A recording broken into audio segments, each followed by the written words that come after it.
स्वागत है आपका। देखिए, पुल्लिंग जो महत्वपूर्ण शब्द थे वो पढ़ लिए हमने। अब हम शब्द पढ़ेंगे स्त्रीलिंग के। स्त्रीलिंग में कौन कौन से महत्वपूर्ण शब्द है उनको हम पढ़ते हैं। देखिए, एक नंबर पे हमारा शब्द आ रहा है रमा, जिसका अर्थ होता है लक्ष्मी। और देखो, रमा में आ की मात्रा है तो ये शब्द हमारा हो गया आकारान स्त्रीलिंग। आकारान स्त्रीलिंग शब्द हमारा ये हो गया है। देखिए, इसको भी हम पढ़ लेते हैं। वही विभक्ति, एक वचनम, द्विवचनम और बहुवचनम। देखिए, विभक्ति प्रथमा। प्रथमा में रमा शब्द का रूप बनता है रमा, रमे, रमाहा। रमा, रमे, रमाहा। द्वितीय में इसका रूप बनता है रमाम, रमे,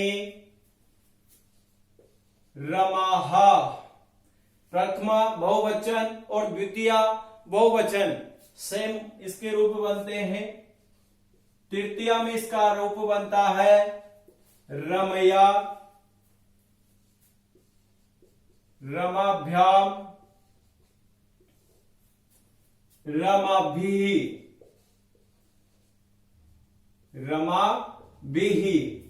चतुर्थी में इसका रूप बनता है रमायई। देखो, यहां आई की मात्रा आएगी अब, तो रमायई क्या बोलेंगे इसको? रमायई। रमायई, रमाभ्याम और रमाभ्यः। रमायई, रमाभ्याम, रमाभ्यः। पंचमी में इसका रूप बनेगा रमायाः। पंचमी में रूप बनेगा इसका रमायाः, रमाभ्याम, रमाभ्यः। रमायाः, रमाभ्याम, रमाभ्यः। यहां हम उच्चारण में आ इसलिए ला रहे हैं कि विसर्ग से पहले आ है, इसलिए। षष्ठी, षष्ठी में इसका रूप बनेगा रमायाः, रमयोः, रमायाः, रमयोः, रमाणाम। अब देखिए, यहां पे नहीं था, लेकिन न को अण किस लिए हुआ? क्योंकि ये र आ गया।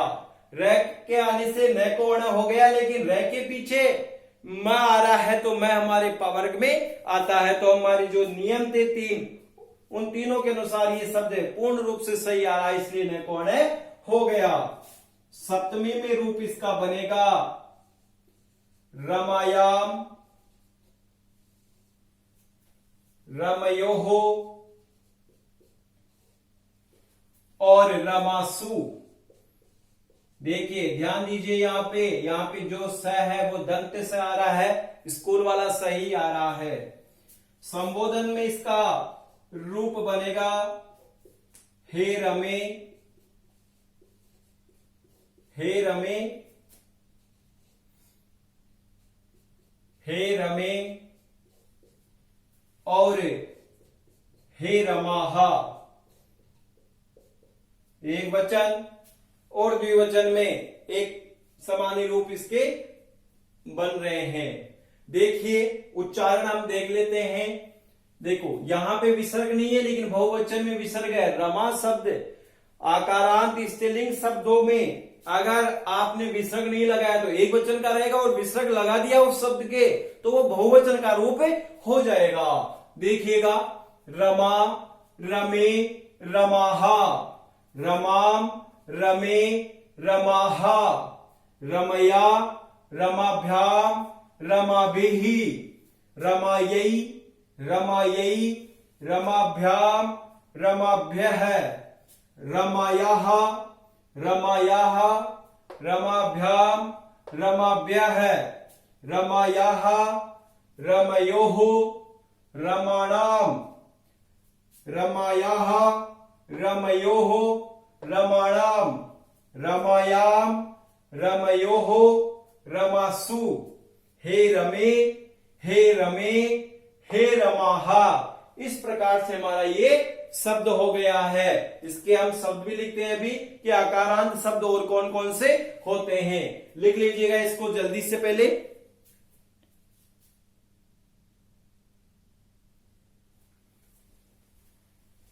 देखिए अब जो महत्वपूर्ण आकारांत स्त्रीलिंग शब्द है उनको भी हम देख लेते हैं। यहां पे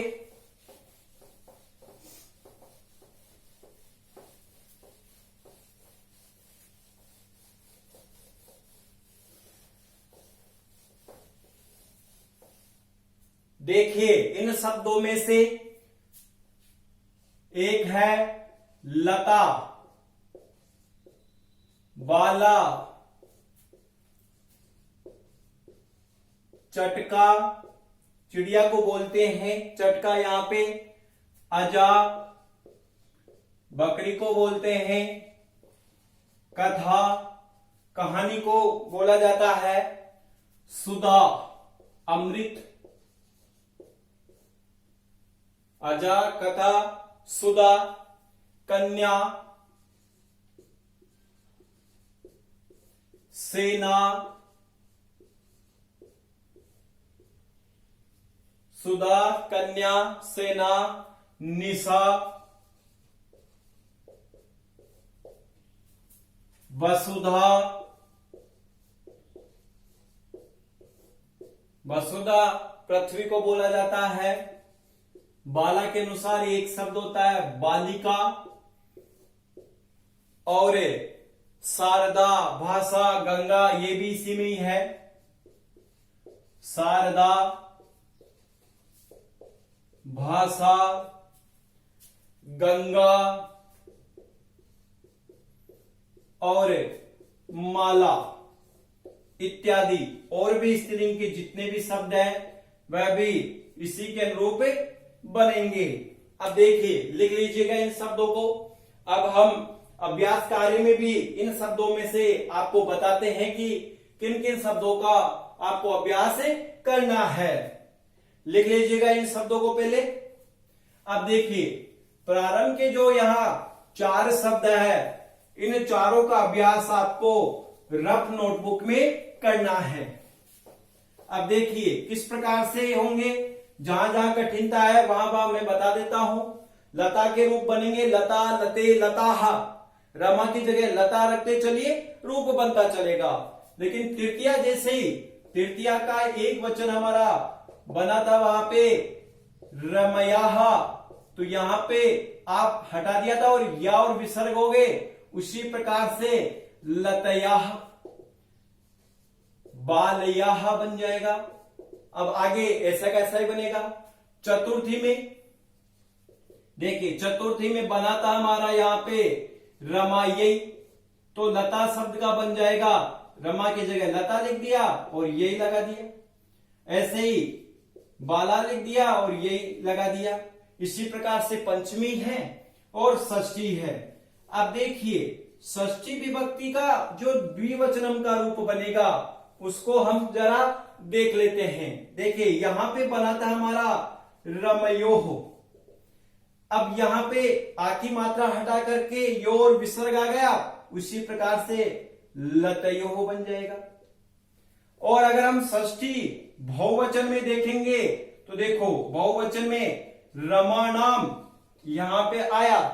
अब यहां बनाएंगे तो लता नाम ही होगा, अण नहीं होगा, क्योंकि इसमें री रस है, तीनों ही नहीं है शब्द में, इसलिए न को अण नहीं हुआ। उसी प्रकार से बाला में भी बाला नाम ही बनेगा। और अगर हम बात करें सप्तमी की तो यहां पे बना रमायाम, तो यहां पे बन जाएगा लतायाम और बालायाम। इस प्रकार से ये शब्द रूप बन जाएंगे। आपको जहां जहां कठिनता थी वहां वहां मैंने बता दिए हैं। अब इन चारों शब्दों को आप रफ नोटबुक में लिखोगे। लिख लीजिएगा जहां जहां मैंने बताया जल्दी से।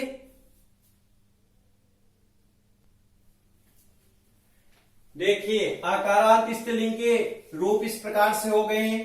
अब हम इकारांत स्त्रीलिंग के रूप पढ़ते हैं मति शब्द के अनुसार।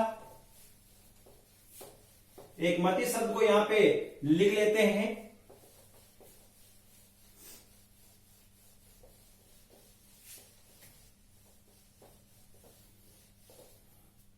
देखिए दूसरे नंबर पे हमारा शब्द आ रहा है मति, और मति का अर्थ होता है बुद्धि। मति का अर्थ होता है बुद्धि, और मति में ई है, ह्रस्व ई है, तो ये हो गया इकारांत पुल्लिंग शब्द, सॉरी इकारांत स्त्रीलिंग शब्द होगा। स्त्रीलिंग शब्द पढ़ रहे हैं हम। इकारांत स्त्रीलिंग शब्द हो गया हमारा यहां पे। अब देखिए वही विभक्ति ही एक वचनम, द्विवचनम और बहुवचनम। देखिए प्रथमा में जो इसका रूप बनेगा वह बनेगा मति ही, मति,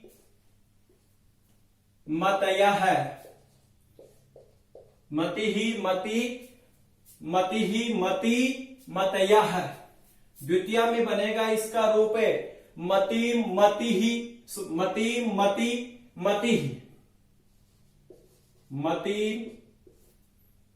मति और मति ही। विसर्ग यहां पे आ जाएगा दीर्घ ई के पश्चात। तृतीय में रूप जो इसका बनेगा वह बनेगा मत्या, मतिभ्याम,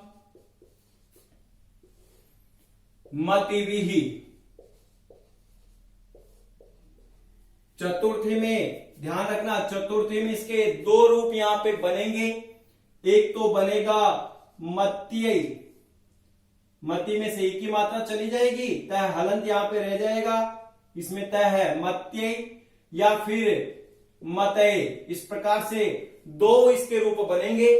यहां पे मतिभ्याम और यहां पे आ जाएगा मतिभ्यः। इस प्रकार से ये चतुर्थी का रूप हो गया। पंचमी में भी दो रूप यहां पे बनेंगे। एक तो बनेगा यहां पे मत्याः या फिर मतेः। दो रूप यहां पे बनेंगे, या तो मत्याः या फिर मतेः। यही मतिभ्याम और मतिभे, आगे ऐसा कैसा आ जाएगा। षष्ठी विभक्ति में भी ऐसे ही दोनों रूप बनेंगे, मत्याः या मतेः, और यहां पे आ जाएगा हमारा मत्यो, मत्योः और मतिनाम। बहुवचन में आ जाएगा इसका रूप मतिनाम। अब देखिए सप्तमी विभक्ति में भी यहां पे दो रूप हमारे बनेंगे। एक तो बनेगा हमारा यहां पे मत्याम और दूसरा बनेगा यहां पे मत्तौ। देखो मत्याम और मत्तौ, इस प्रकार से दो रूप यहां पे बनेंगे। ये मत्यौ ऐसा कैसा रह जाएगा, और यहां पे मतिषु। अब संबोधनम, देखिए संबोधनम में जो इसके शब्द रूप हमारे बनेंगे वह बनेंगे यहां पे हे मते। अब ऐसे कैसे, हे मति और हे मतय। देखिए उच्चारण हम इस शब्द का कर लेते हैं। मति ही मति मतयः, मति ही मति मतयः, मति मति मतिः, मत्या मतिभ्याम मतिभिः, मत्यै या फिर मतये मतिभ्याम मतिभ्यः, मत्याः मतेः मतिभ्याम मतिभ्यः, मत्याः मतेः मत्योः मतिनाम, मत्याम मतौ मत्योः मतिषु, हे मते, हे मति, हे मतय। इस प्रकार से हमारे मति शब्द हो गए हैं। लिख लीजिएगा इनको जल्दी से। ध्यान दीजिए, इसमें चतुर्थी से लेकर के सप्तमी तक दो रूप हमारे यहां पे बन रहे हैं। एक वचन में दोनों रूप हमें बनाने हैं। एग्जाम में किसी भी प्रकार से ये प्रश्न देकर पूछ लिया जाता है। अब देखिएगा, मैं आपको बार बार कह रहा हूं कि ये शब्द रूप एक शब्द रूप की जगह ही काम नहीं आते हैं, अपितु प्रश्न निर्माण, अनुवाद, अशुद्धि संशोधन, कारक, समास, इन सब में इनकी उपयोगिता होती है। अब देखिए, जो इकारांत स्त्रीलिंग शब्द है वह कौन कौन से होते हैं, उनको भी हम लिख लेते हैं। यहां पे एक लाइन छोड़ के आपको लिखना है। शक्ति, भक्ति, एक लाइन छोड़ के लिखते रहे जल्दी। भूमि, कांति, उसके बाद रुचि, हानि, रुचि, हानि, नीति, छवि, छवि के पश्चात आप लिखिए औषधि,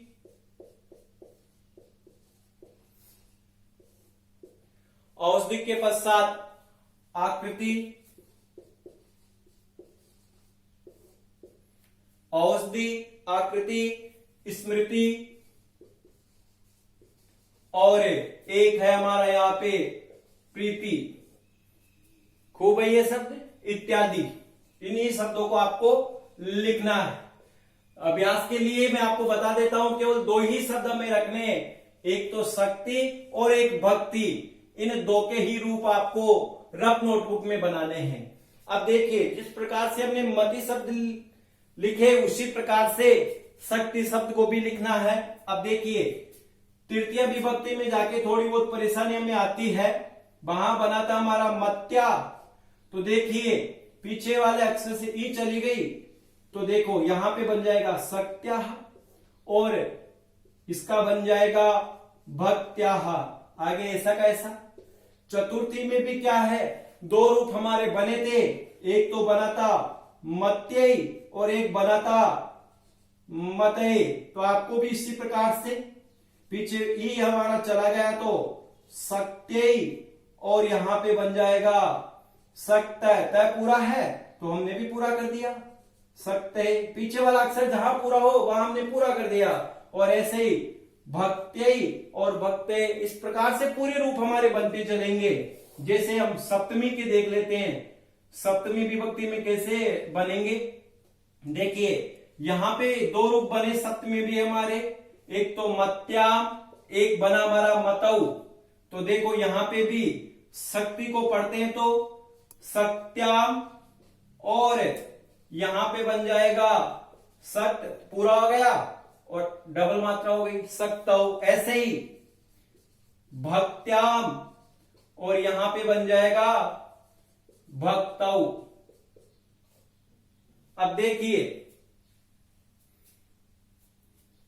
यहां पे हो गए षष्ठी बहुवचन में, यहां पे नहीं रहेगा इन शब्दों में भी, क्योंकि रह नहीं है। रह हम देखते हैं तो यहां आता है, लेकिन यहां पे भी नहीं होगा क्योंकि तवर्ग का आ रहा है, इसलिए नहीं होगा। यहां पे रह रहा है लेकिन चवर्ग आ रहा है तो भी न कौन है नहीं होगा। इनमें से तो किसी भी शब्दों में से न को अणय नहीं होगा। सा या तो भी यहां तवर्ग का व्यवधान हो रहा है, इसलिए नहीं होगा। अब आप लोगों को ये दोनों शब्द रूप रफ नोटबुक में बनाने हैं। आज की कक्षा में हम एक शब्द और देखेंगे, नदी शब्द। पहले इसको लिख लीजिएगा जल्दी से।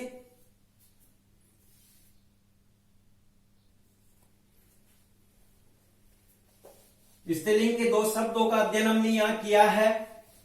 अब आज की कक्षा का एक अंतिम शब्द रूप स्त्रीलिंग का यहां पे पढ़ रहे हैं, नदी शब्द।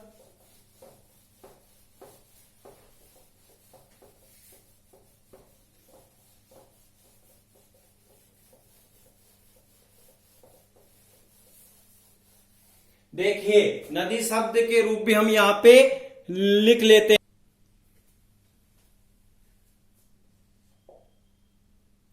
नदी, और यह है, नदी का अर्थ होता है नदी, और इसमें दीर्घ ई आ रही है तो ईकारान, ईकारान स्त्रीलिंग शब्द हो गया। देखिए इसके भी रूप हम देख लेते हैं। वही विभक्ति, एक वचनम, द्विवचनम और बहुवचनम, ऐसा कैसा लिख लीजिएगा। अब देखिए इसका प्रथमा में रूप बनेगा नदी। नदी शब्द जो हम पढ़ रहे हैं, प्रथमा में रूप बनाइएगा आप नदी, इंक, नद्यौ, ध्यान देना ये नद्यौ, ये लिपिक, ये द और यह है, इसको हम ऐसा भी लिख सकते हैं नद्यौ। और बहुवचन में बनेगा नद्य है। अब देखिए ये भी ऐसा ही है, हम इसको ऐसे भी लिख सकते हैं। समझने के लिए मैं ब्रैकेट में लिख रहा हूं, आपको लिखना इसी प्रकार से है।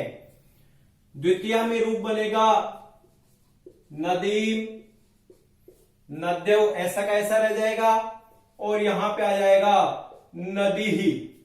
अब देखिए तृतीया में बनेगा इसका रूप नद्याः। अगर इसको हम समझने की दृष्टि से लिखें तो ऐसा भी हम लिख सकते हैं नदीभ्याम और नदीभिः। चतुर्थी में इसका रूप बनेगा नद्यै, ऐसा भी हम समझने की दृष्टि से लिख सकते हैं नद्यै, नदीभ्याम, नदीभ्यः। पंचमी में इसका रूप बनेगा नद्याः, वही समझने की दृष्टि से हम ऐसा भी लिख सकते हैं नद्याः, नदीभ्याम, नदीभ्यः। षष्ठी में बनेगा इसका नद्याः,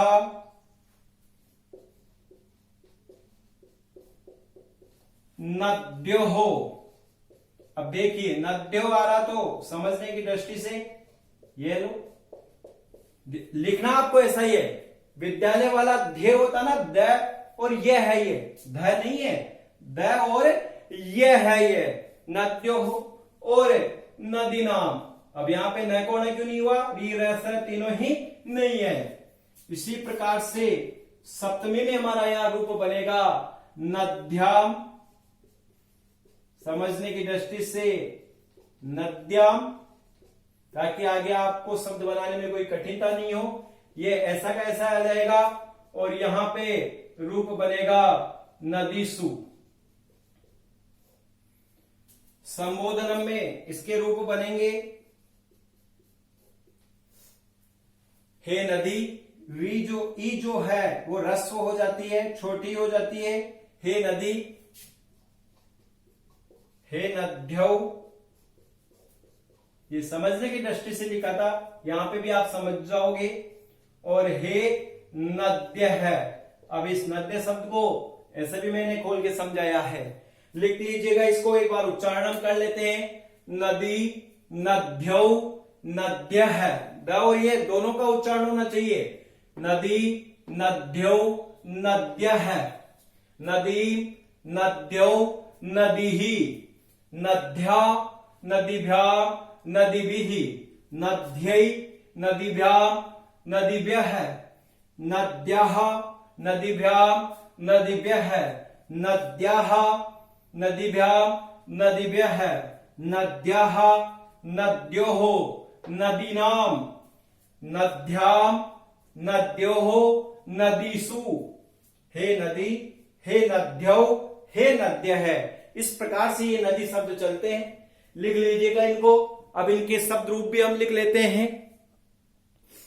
देखिए एकारांत शब्दों में और कौन कौन से दीर्घ इकारांत शब्दों में और कौन कौन से शब्द चलते हैं, महत्वपूर्ण शब्दों को भी लिख लेते हैं हम यहां पे।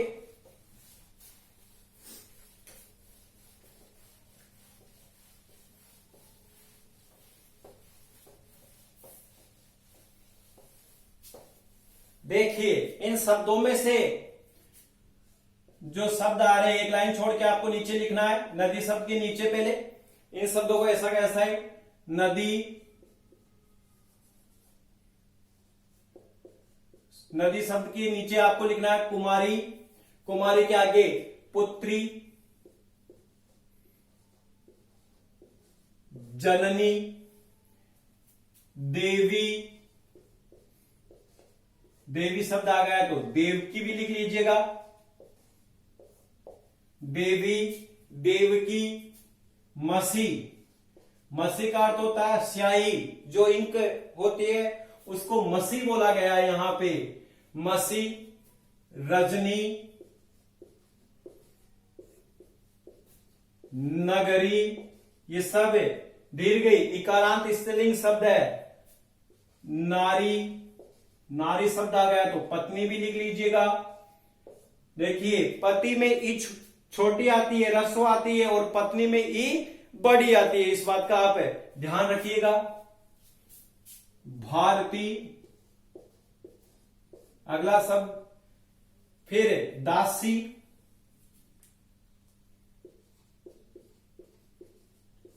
मही, मही पृथ्वी को बोला जाता है, मही पृथ्वी को बोला जाता है।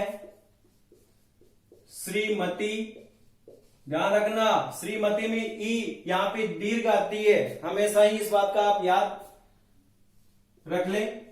गौरी और वाणी, एक और देख लेते हैं जो कहीं कहीं पे आ जाता है प्रयोग में, उदाहरणों में, सुंदरी इत्यादि और भी स्त्रीलिंग शब्द है वो इस नदी शब्द के अनुरूप ही चलेंगे।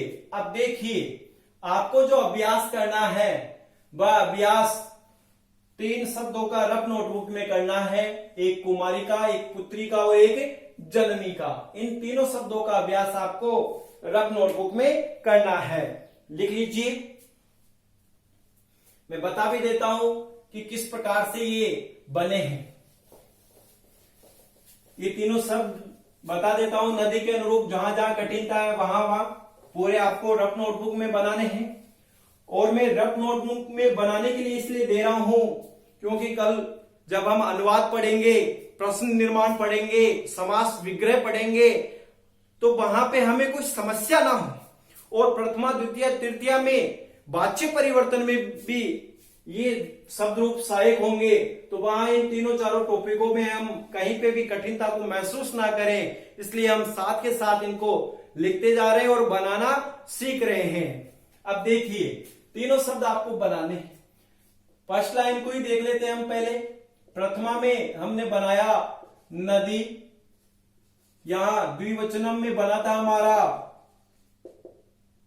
नद्यौ, जिसको मैंने खोल के भी इस प्रकार से बताया था कि आप इस प्रकार से रख सकते हैं। और बहुवचनम में रूप बना था हमारा नद्य है, जिसको मैंने आपको बताया था, इस प्रकार से भी हम बना सकते हैं। अब देखिए कुमारी शब्द लिए हम, तो यहां पे तो आ गया कुमारी, ऐसा कैसा ही, और पुत्री भी ऐसा कैसा ही आ गया। अब यहां पे हम क्या करें, देखिए यहां पे, यहां से नहीं तो यहां से देख लो, नद ई हटा दिया और ये और उस पे औ की मात्रा लगा दी, तो हमने भी कुमार। अब रह हलंत तो निश्चित है ये तो ऊपर जाएगा, ये मात्रा लग गई, ये लो कुमारियों, इस प्रकार से बन गया।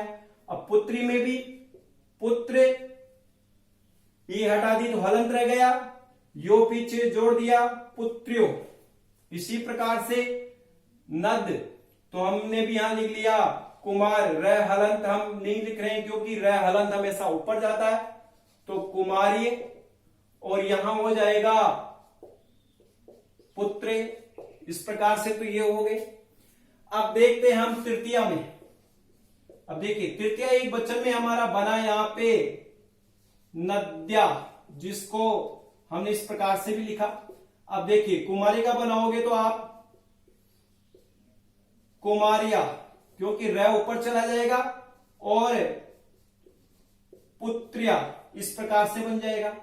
चतुर्थी में इसी प्रकार से बनेगा, पंचमी षष्ठी में भी इसी प्रकार से आपको बनाने हैं। देख लेते हैं एक बार षष्ठी का देख लेते हैं। देखिए षष्ठी में हमने बनाया यहां पे नद्याः, तो आपको क्या करना है, इसके आगे विसर्ग लगा देना है। यहां बन गया हमारा कुमारिया, सॉरी हाँ सही है, कुमारिया विसर्ग आपको लगा देने हैं, और यहां बन जाएगा पुत्र्याः। उसी प्रकार से सप्तमी में भी आपको इसी प्रकार से बनाना है, कुमारिया और पुत्र्याम और जननी। ध्यान रखना इसमें र हलंत आ रहा है, इसलिए थोड़ी बहुत हमें परेशानी हो रही है। र हलंत आ रहा है तो आगे जो व्यंजन आए उसके ऊपर आपको इस र को बेच देना है। इस प्रकार से हमने स्त्रीलिंग के 3 शब्द रूपों का अध्ययन आज हमने किया, रमा, मति और नदी। इन तीनों शब्द रूपों को आपको लर्न करना है, याद करना है, और जो अभ्यास कार्य के लिए मैंने शब्द दिए हैं इनको आप रफ नोटबुक में लिख करके इनकी प्रैक्टिस करें। लेकिन अब आप प्रैक्टिस पहले याद करके और फिर करो, बिना देखे करने की कोशिश करो, और फिर मिलाना आप इन शब्द रूपों से कि आपका कितना सही हो रहा है और कितना गलत हो रहा है। वापिस कह रहा हूं, पहले रमा शब्द को याद कर लीजिए, फिर उसके पश्चात जो पूरे शब्द है उनका फिर अभ्यास कीजिए। उसी प्रकार से पहले मति शब्द को याद कर लीजिए, फिर बिना देखे अभ्यास कीजिए, और अभ्यास रफ नोटबुक में करने के पश्चात आप फिर मिलाइए कि हमारा कहीं गलत तो नहीं हो गया, और जहां गलत हो जाए तो वहां वापस ध्यान देकर के वापस उसकी प्रैक्टिस कीजिए। धन्यवाद। अब आगे की कक्षा में हम इकारांत तक तो आज की हो गई, इससे आगे जो भी शब्द है चाहे रिकारांत हो उकारांत हो, इन सबका अध्ययन आगामी कक्षा में करेंगे। धन्यवाद।